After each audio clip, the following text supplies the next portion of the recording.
Hey y'all, today I'm going to take you with me while I plant my onion bed, and it didn't turn out anything like I expected.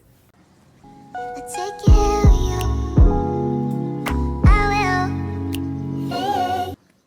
So the first thing I'm doing here is getting this soil amended. I'm adding some compost and some starter fertilizer. I've heard that onions are heavy feeders, so I wanted to make sure that I started off with a good base.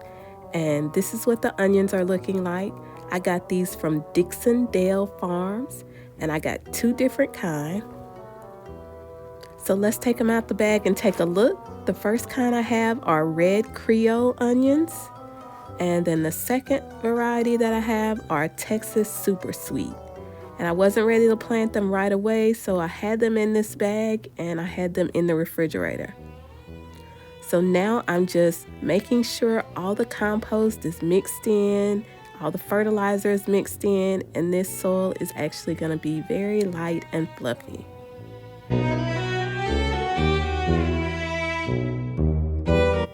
So now that I have all the soil mixed up, it's time for planting. And I'm going to start with the red Creole onions.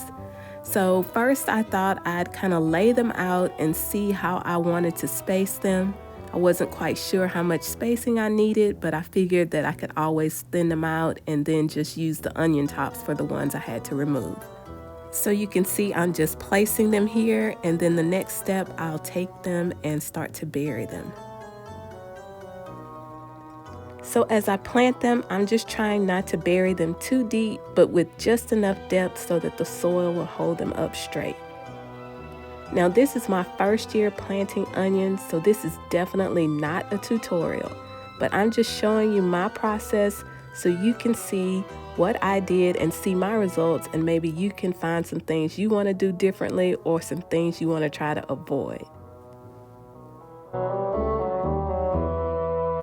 So now that I have all the red Creole in place, I'm going to do the other half of the bed with the Texas Super Sweet. Now, like I mentioned earlier, I wasn't ready to plant them right away, so I had them in the refrigerator. This is what they're looking like. Now, in the end, I don't know if that was a great idea. So after they all were in place, I mulched them in and got them watered in good, and I was ready to watch them grow. So it had been a few weeks and they were looking good, and I was excited about the possibility of getting an onion harvest, and I'll show you what they looked like after a few weeks.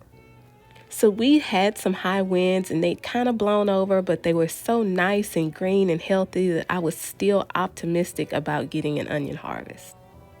But as you can see, there are some warning signs. Some of the tips look like they're starting to flower, and you can see inside the bed there's a couple of volunteer plants that are starting to grow.